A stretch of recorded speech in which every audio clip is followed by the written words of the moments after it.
नमस्कार. रवी सत्यशोधक यूट्यूब चॅनलवर आपलं स्वागत आहे. आजचा जो विषय आहे हा फार महत्त्वाचा विषय आहे. आंबेडकरांनी 25 डिसेंबर 1927 साली कोकणामध्ये महाड या ठिकाणी मनुस्मृतीचं दहन केलं होतं आणि तीच मनुस्मृती मी आज तुमच्या पुढे इथं घेऊन आलो आहे. तुम्ही ही पाहू शकता. मनुस्मृती मी तुमच्या पुढे इथं घेऊन आलो आहे आणि ह्या मनुस्मृतीमधले मी तुम्हाला काही मुद्देसुद्धा वाचून दाखवणार आहे आणि त्या मुद्द्यावरून तुम्हाला त्याची व्यवस्थित एकदम सोप्या भाषेत आयडिया येईल की आंबेडकरांनी मनुस्मृती दहन का केलं. आणि हा जो दिवस आहे 25 डिसेंबर हा आपण मनुस्मृती दहन दिवस म्हणून साजरा करतो. तर आंबेडकरांचं असं म्हणणं होतं की या मनुस्मृतीमध्ये फक्त ब्राह्मण पुरुषाला महत्त्व दिलेलं आहे, न ब्राह्मण महिलेला महत्त्व दिलेलं आहे, न या देशातल्या क्षत्रियांना, वैश्यांना, शूद्रांना कोणालाच याच्यामध्ये काहीच महत्त्व नसल्यामुळे हा जो ग्रंथ आहे मनुस्मृती आणि या ग्रंथानुसार भारत देश चालतो आणि हा भेदभाव जर समूळ नष्ट करायचा असेल तर आपल्याला मनुस्मृतीला समूळ नष्ट करावे लागेल. आणि यामुळेच आंबेडकरांनी 25 डिसेंबर 1927 रोजी या मनुस्मृतीचं दहन केलं.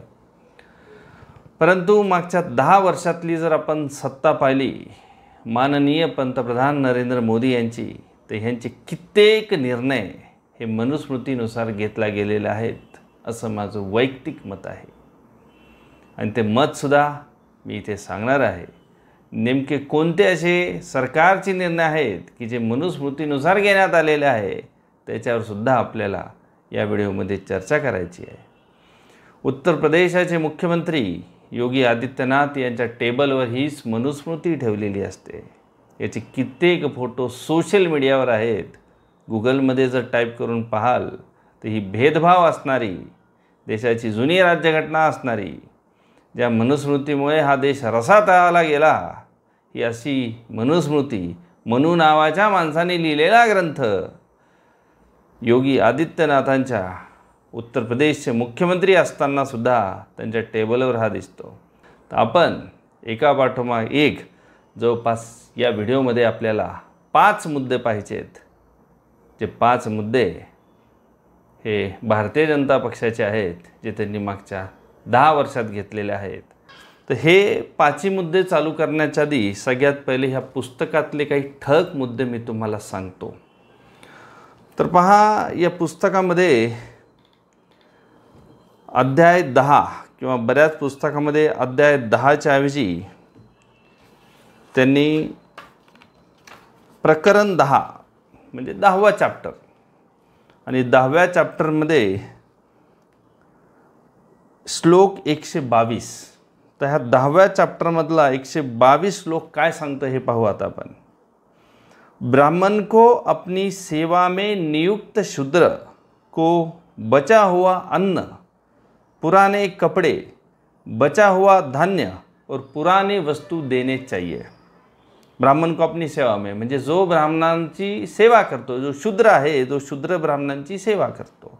आता शूद्र म्हणजे कोण? आता तसं तर शिवाजी महाराजांना सुद्धा शूद्र म्हणण्यात आलं होतं. शूद्र म्हणजे कोण? संपूर्ण ओबीसी समाज, एससी समाज, एसटी समाज हा शूद्र आहे. त्याच्यामध्ये एससीचं बोलायचं झालं तर आपण त्याला अतिशूद्र म्हणतो. आणि ओपन वर्गामधल्या सुद्धा बऱ्याच जाती याच्यामध्ये येतात. तर श्लोक 122 सांगतो की ब्राह्मण को अपनी सेवा में नियुक्त शूद्र, जो ब्राह्मणाची सेवा करणारा शूद्र आहे त्याला ब्राह्मणांनी बचा हुआ अन्न, जुने कपडे, राहिलेलं धान्य आणि जुन्या वस्तू द्यायला पाहिजेत. हा काय ग्रंथ सांगतो. आणि या ग्रंथानुसार हजारो वर्ष हा ग्रंथ आपल्या देशात होता, हजारो वर्ष, आणि त्याच्यानुसार हा देश चाललेला आहे. पुढचं तुम्ही पाहू शकता की श्लोक नंबर 122 झाला. आता श्लोक नंबर 123. जो शूद्र ब्राह्मण की सेवा करता है वह किसी पाप का भागी नहीं बनता. म्हणजे जर एखादा शूद्र, जो शूद्र कोणी ब्राह्मणाची सेवा करत असेल तर त्याच्या हाताने कसलंच पाप होणार नाही, म्हणजे त्याला पाप नाहीच आहे, फक्त त्याला काय भेटणार आहे, पुण्य है। उसे अपनी शुद्धि के लिए किसी प्रकार का विधि का सहारा भी नहीं लेना पड़ता, त्याला त्याच्या शुद्धीसाठी। आता पहा, आपल्या ज्या राष्ट्रपती आहेत द्रौपदी मुर्मू, तर जेव्हा त्या राष्ट्रपती झाल्या तेव्हा त्या उभ्या होत्या आणि त्यांच्या बाजूला बरेच सारे पुजारी काय काय मंत्र बडबड करत होते। बऱ्याच जणांनी मेसेज पाठवले सोशल मीडियावरती की द्रौपदी मुर्मू यांची शुद्धी चालू आहे, पण मला माहीत नाही ते शुद्धी चालू होतं नेमकं काय होतं, मला ते काय माहीत नाही, म्हणून मी डायरेक्टली असं वाक्य बोलणार नाही, पण ते काहीतरी करत होते। तर इथे तेच सांगितलं आहे, उसे अपनी शुद्धि के लिए किसी प्रकार की विधि का सहारा भी नहीं लेना पड़ेगा। म्हणजे परत सांगतो, जो शूद्र ब्राह्मण की सेवा करता है वह किसी पाप का भागी नहीं बनता, उसे अपनी शुद्धि के लिए किसी प्रकार की विधि का सहारा भी नहीं लेना पड़ता। हा झाला कलमच म्हणत आहे। भारताच्या संविधानामध्ये, आपल्या संविधानामध्ये कलम असतात आणि ते श्लोक असतात, मला श्लोक म्हणावं लागेल। आता बघा श्लोक नंबर 124, जो शूद्र धर्म में रुचि रखता है, धर्माचरण करता है तथा सत्वृत्ति में लिप्त है, ऐसा शूद्र मंत्र वर्जित होते हुए भी दोषों को प्राप्त नहीं होता, अपितु सर्वत्र उसकी प्रशंसा होती है।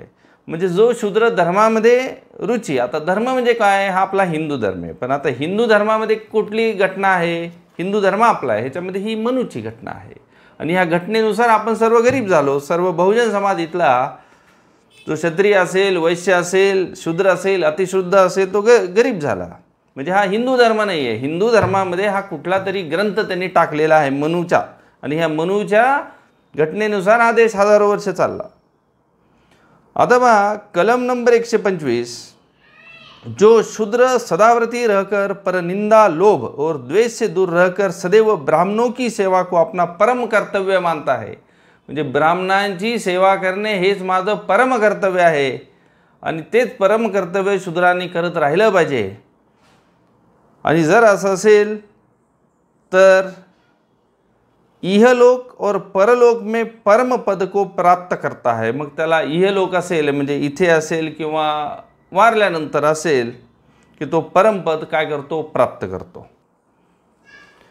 आता श्लोक नंबर 126 काय म्हणतो, भले ही शूद्र समर्थ हो। बघा आता हा सगळ्यात महत्त्वाचा श्लोक आहे, भले ही शूद्र समर्थ हो, म्हणजे तो एखादा समर्थ असेल, हुशार असेल, चांगला असेल, किंतु उसे धनसंचय का मोह नहीं करना चाहिए, म्हणजे त्यांनी धनसंचय केला नाही पाहिजे। किती जरी तो हुशार असेल, समर्थ असेल एखादा शूद्र, त्यांनी पैशाचा मोह नाही केला पाहिजे।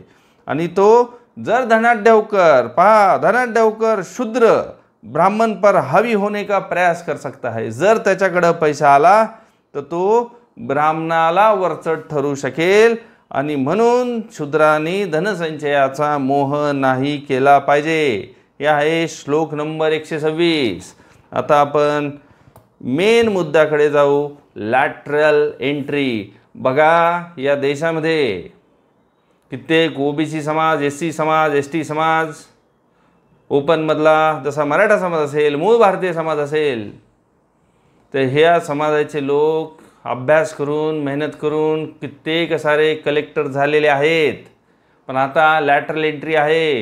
यूपीएससीची परीक्षा देण्याची गरज नाही तरी सुद्धा तुम्ही कलेक्टर म्हणजे तुम्ही सचिव होऊ शकता। मग 2018 साली पहिल्यांदा त्यांनी अशा काही नियुक्त्या केल्या 10 जागेवरती, आणि जवळपास आत्तापर्यंत 70 ते 80 लोकांना त्यांनी तिथे घेतलेलं आहे सचिव या पदावरती। पण आज जे 70 ते 80 लोक तिथे त्यांनी नियुक्त केलेले आहेत, तर भारत सरकारने प्रत्येकाचं नाव, आता काही जणांचं नाव सांगितलेलं आहे, पण प्रत्येकाचं नाव, त्यांच्या जाती आणि त्यांचा बेस काय, नेमके ते कुठल्या संघटनेमार्फत आले हे सांगायला पाहिजे, म्हणजे आम्हाला कळेल। आणि मी 100% गॅरंटी देतो की जो मनूला मानणारा वर्ग आहे त्या वर्गातलेच जास्तीत जास्त लोक यूपीएससीची परीक्षा न देता डायरेक्ट फक्त इंटरव्ह्यू घेऊन कलेक्टर या पदावर रुजू केलेले असतील, हे सरकारने जाहीर करायला पाहिजे। तर पाहिलं का, कित्येक गोरगरिबाचे कलेक्टर कोणाचे मुलं होतात, फार रेअर कुठेतरी 100 पैकी एखाद्या श्रीमंताचा मुलगा होत असेल। 99% कलेक्टर हे गरीब घराते आहेत। ज्यांचे वडील शेती करतात, ज्याचे वडील मजुरी करतात, असेच लोक कलेक्टर होतात. आणि ह्या भारतीय जनता पक्षाची सत्ता जर अशीच इथून पुढे राहिली तर आमच्या गरीब वर्गातला मुलगा कलेक्टर काय, कुठल्याच सरकारी नोकरी त्याला मिळू शकणार नाही. हा पहिला निर्णय आहे मनुस्मृतीनुसार. बहुजनांना येऊ द्यायचं नाही, शेतकऱ्यांना मजुरांना येऊ द्यायचं नाही. दुसरा आहे अग्निपथ स्कीम. आर्मीसाठी गाव ते गाव आमचे मुलं रोज सकाळी उठून रनिंग करतात, प्रॅक्टिस करतात, व्यायाम करतात, प्रचंड मेहनत करतात आणि ही अग्निपथ स्कीम आणली. अग्निपथ स्कीम म्हणजे काय? 4 वर्ष नोकरी करा आणि नंतर ते तुम्हाला घरी पाठवून देणार तुमच्या. मग 4 वर्षानंतर काय करणार? हे बघा, लक्ष देऊन ऐका. ह्या आर्मीमध्ये कोण भरती होतं? श्रीमंताचा मुलगा भरती होतो का? श्रीमंताचा मुलगा कधीही भरती होत नाही. ज्याच्या वडिलाचं शिक्षण आहे, ज्याच्या वडिलाला नोकरी आहे, अशाचा मुलगा भरतीत कधीही जात नाही. या भरतीमध्ये शेतकऱ्याचा, शेतमजुराचा, हमालाचा मुलगा, मजुराचा मुलगा हाच फक्त या भरतीसाठी जातो. आणि कित्येक गावगावचे घरं आहेत जे मुलं आर्मीमध्ये गेले, त्यांचं चांगलं झालं, 20-25 वर्षाची नोकरी केली, आज त्यांना पेन्शन मिळतं, त्यांच्या मुलांना चांगल्या शाळेतून शिक्षण मिळालेलं आहे, त्यांची मुलं डॉक्टर झालेले आहेत, त्यांचे मुलं इंजिनियर झालेले आहेत, त्यांचे मुलं कलेक्टर झालेले आहेत, SP, DYSP अशा सगळ्या मोठ्या मोठ्या पोस्ट त्यांना मिळालेल्या आहेत. का? कारण त्यांच्याकडं धन आलं, त्यांच्याकडं पैसा आला. मग इथे मनुस्मृती काय सांगतं? भले ही शूद्र समर्थ हो किंतु उसे धन संचय का मोह नहीं करना चाहिए. धनाढ्य होकर शूद्र ब्राह्मण पर हावी होने का प्रयास कर सकता है. मग आता हे बंदच करून टाकलं. आता ह्या शूद्रांना, शेतकऱ्यांना, गरिबाच्या मुलाला वर यूज द्यायचं नाही. आता हे संपूर्णच टाकलं. त्याच्यासाठी जी स्कीम आहे अग्निपथ स्कीम आहे. उत्तर काय देण्यात आले? आम्हाला काय बोलले की बाकी बऱ्याच देशात अशी स्कीम आहे. लक्ष देऊन ऐका. बाकीच्या देशामध्ये आर्मीमध्ये जायला कोणी तयार होत नाही. आपल्या देशाची लोकसंख्या भरपूर आहे, आपल्या देशामध्ये कॉम्पिटिशन भरपूर आहे. कित्येक बेरोजगार तरुण आहेत ज्यांना आर्मीमध्ये नोकरी करायची आहे. आपल्या इथं हा प्रश्न नाही, दुसऱ्या देशामध्ये हा प्रश्न आहे. पण हे आपल्याला फसवण्याचा धंदा करतात. आणि त्याच्यामुळेच. आणि दुसरी गोष्ट म्हणजे आता 4 वर्ष यांचे झाल्यानंतर ह्यांचं कसलंही भविष्य असणार नाही आहे. यांच्या मुलाला चांगल्या शाळा शिक्षणासाठी मिळणार नाहीत, यांच्या मुलांना काही मिळणार नाही. आणि ह्यांचा मुलगा पण शेतीच करणार आहे, मजूर म्हणूनच काम करणार आहे, कारण यांचं कसलंही बल होऊ शकत नाही. म्हणून प्रचंड गरीब वर्गातला, तो ओपन जातीचा असो, SC असो, ST असो, OBC असो, ह्या सगळ्यातल्या मुलाला, ह्या सगळ्यातल्या गरीबाला ह्या सरकारने चांगल्या नोकरीपासून अलिप्त ठेवलेलं आहे. म्हणे की आम्हाला पैसा वाचवायचा आहे. जर पैसा वाचवायचा असेल तर हजारो करोडचं विमान मोदी साहेबांनी स्वतःला घेतलं नसतं. आज या महाराष्ट्राच्या, देशाच्या गावगाव त्या गाड्या चालल्यात मोदींचा रथ म्हणून आणि प्रचार करायला. एका गाडीची किंमत किती लाख असते? 15 लाख, 20 लाख, 25 लाख गाड्यांची किंमत असते. सरकारी 2-3 अधिकारी गेले, एका अधिकाऱ्याचा दिवसाचा 2-3-4 हजार पगार आहे. तर 3 अधिकारी गेले तर 10 ते 12 हजार एका अधिकाऱ्याचा दिवसाचा पगार आहे. ड्रायव्हरचा जवळपास 1000 दिवसाचा पगार आहे. त्या गाड्याला काय काय लागतं? डिझेल लागतं, या सगळ्या गोष्टी लागतात. मग याला पैसा कुठून येतो? आमच्या मुलांना नोकऱ्या देण्यासाठी पैसा तुमच्याकडे येत नाही. आणि ही स्कीमसुद्धा मी तुम्हाला सांगतो की मनुस्मृतीप्रमाणे आहे. कारण गरिबाच्या, शेतकऱ्याच्या मुलांचं भलं होत होतं, हे इथून पुढे होणार नाही. पुढचा सरकारी शाळाचा. भारतीय जनताची 4था मुद्दा सरकारी शाळेचा आहे आणि 3रा मुद्दा सरकारी शाळा आहे. आणि जो 4था आहे ते सरकारी हॉस्पिटल्स म्हणजे सरकारी रुग्णालयाचा आहे. बघा, हे जे दोन्ही मुद्दे आहेत, 3रा आणि 4था मुद्दा, ज्या ज्या राज्यामध्ये भारतीय जनता पक्षाची सत्ता आहे त्या कुठल्याच राज्यामध्ये सरकारी शाळा वाढवल्या गेलेल्या नाहीत. सरकारी शाळांची सुधारणा करण्यात आलेली नाही. अक्षरशः त्या सरकारी शाळा बंद करण्याचं काम त्यांनी या देशाचा राज्यात केलेलं आहे. म्हणतात सरकारी शाळामध्ये शिक्षक शिकवत नाही. मग सरकार तुमचं आहे, तुम्ही शिक्षकांवर कंट्रोल ठेवू शकत नाही. तुम्ही शिक्षकांना काहीही कामं लावता, शिक्षकांवर कंट्रोल ठेवत नाही. हे तुमचं फेल्युअर आहे. आणि त्याच्यामुळे ते फेल्युअर शिक्षकांवर घालून सरकारी शाळा बंद करतात. अशाच गावगावच्या सरकारी शाळा बंद झाल्या तर शिक्षण भेटणार नाही. यस, ह्या सर्व गोरगरीब लोकांचं म्हणजेच मनुस्मृतीनुसार शूद्रांचं कल्याण होणार नाही. पंतप्रधान नेहरूंनी या देशाच्या गावागावात शाळा चालू केल्या, शिक्षके दिलं, खेळाचं साहित्य दिले, मुलांना खेळ शिकवले, असे खेळ शिकवले. जुन्या लोकांना जरा विचारा, त्यांचं शिक्षण झाले 50, 60, 70 वर्ष. किती वेगवेगळे खेळ शिकवले, किती काय शिकवलं. आज काहीच होत नाही. कुठे आज प्रायव्हेट शाळेतसुद्धा शिकवत नाहीत, फक्त फीस घेतात 1-1 लाख रुपये. तर भारतीय जनता पक्षाने या देशाच्या प्रत्येक राज्यात हेच मॉडेल केले. सरकारी शाळा बंद करून टाकल्या, जेणेकरून आमच्या शूद्रांच्या मुलांना शिक्षण भेटणार नाहीत. पुढचा सरकारी दवाखाने प्रत्येक राज्य जिथं जिथं यांची सत्ता आहे आणि केंद्रात सत्ता आहे. तर ह्या बघा, सरकारी बजेटवर सुद्धा मी एक व्हिडिओ काढलेला आहे. या व्हिडिओच्या शेवटी जेव्हा 10-15 सेकंद असतील तर उजव्या बाजूला एक मी व्हिडिओची लिंक देतो, तिथं तुम्ही जाऊन पाहू शकता. सरकारी रुग्णालयामध्ये नेमकं का घडतं, तिथं मी भारताचं आरोग्यावरचं बजेट, त्याच्यानंतर बांगलादेशचं, पाकिस्तानचं, श्रीलंकेचं, अमेरिकेचं, इंग्लंडचं ह्या देशांचं बजेटसुद्धा मी तिथे दिलेलं आहे. तर तुम्ही ती व्हिडिओ जाऊन पाहू शकता.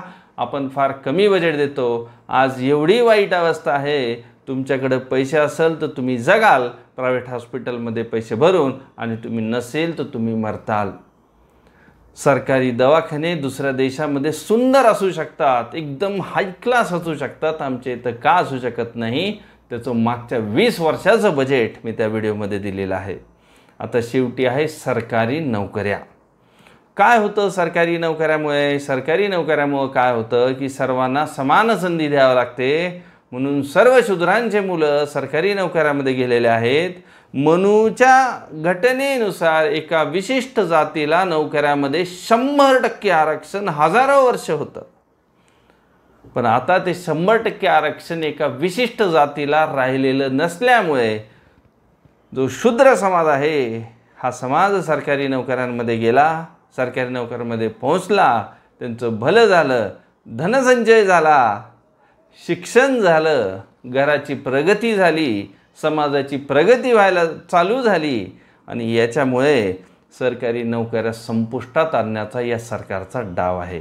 कित्येक सरकारी कंपन्या या सरकारने विकून टाकला. आता काही लोक म्हणतात की सरकारी कंपन्यांमध्ये लोक कामच करत नाही, मग जबाबदार कोण? जर पंतप्रधान आपल्या देशाचे जर सरकारी कंपन्या कंट्रोल ठेवू शकत नाही तर जबाबदार पंतप्रधानच आहेत. सरकारी कर्मचाऱ्यांवर जर तुम्ही कंट्रोल ठेवू शकत नसताल तर हे तुमचं खूप मोठं फेल्युअर आहे, आणि याच्यावर तुम्ही कंट्रोल ठेवायला पाहिजे. सरकारी कंपन्याचा जो नफा आहे तो डायरेक्ट देशाला मिळतो, देशाच्या नागरिकांच्या सुविधांसाठी मिळतो. प्रायव्हेट कंपन्यांना मिळणारा पैसा हा त्या माणसाच्या भल्यासाठी मिळतो. हा फरक आहे. म्हणून सरकारी कंपन्या, असं म्हणणं नाही की सगळं सरकारी करा, काही सरकारी काही प्रायव्हेट चालेल, पण सरकारी कंपन्या सगळ्या विकून टाकायच्या, देशाची संपत्ती विकून टाकायची, एका अदानी सारख्या माणसाला द्यायची, आणि उद्या चालून जर अदानी माणूस जर हा एकदम संपत्तीहीन झाला, त्याच्या धंद्यामध्ये नुकसान झालं आणि तो एकदम गरीब होऊन गेला त्याच्यामध्ये, तर एवढा मोठा देशाचा गोरगरिबांचा पैसा जो त्याला दिलेला आहे तो पैसा परत कसं घेणार, आणि त्या दिवशी देशाची अर्थव्यवस्था काय होईल? हे फार मोठे गंभीर प्रश्न आहेत. परंतु जे काही या 10 वर्षाच्या काळात निर्णय भारतीय जनता पक्षाचे घेण्यात आलेले आहेत, महत्त्वाचे 5 निर्णय मी तुम्हाला सांगितले. लॅटरल एंट्री, अग्निपथ स्कीम, गव्हर्नमेंटचे हॉस्पिटल आणि गव्हर्नमेंटच्या नोकऱ्या हे मनुस्मृतीप्रमाणे घेतलेले आहेत, असं माझं मत आहे. तुमचं काय मत आहे हे कमेंट बॉक्समध्ये कळवा. हे बघा, ही व्हिडिओ काढणं माझ्यासाठी सोपं नव्हतं. ह्या व्हिडिओचा कंटेंट तर माझ्याकडे होताच, पण ही व्हिडिओ काढावी की नाही याच्यासाठी मी बरेच तास विचार करत होतो. पण खऱ्या गोष्टी आणि जोपर्यंत देशाचा इतिहास समजत नाही तोपर्यंत देशाचा इतिहास घडत नाही, देशाचं भविष्य घडत नाही, आणि जोपर्यंत आपला देश 100% साक्षर होऊ शकत नाही तोपर्यंत आपला देश जगामध्ये सर्व श्रीमंत देश होऊ शकत नाही. आणि त्याच्यामुळे कुठंतरी शिक्षणामध्ये या पक्षाच्या निर्णयामुळे, शिक्षण असो नोकऱ्या असो, जे काही निर्णयामुळे कुठंतरी शिक्षणावर काहीतरी गदा येत आहे, आणि हे तुमच्या पुढे सांगणं हे गरजेचं होतं. म्हणून मी ही व्हिडिओ तुमच्यापुढे घेऊन आलो. अशा बऱ्याच व्हिडिओ आहेत, बरेच विषय आहेत बोलण्यासाठी आणि ते जर ऐकायचे असतील तर आत्ताच या चॅनलला सबस्क्राईब करा. Thank you very much.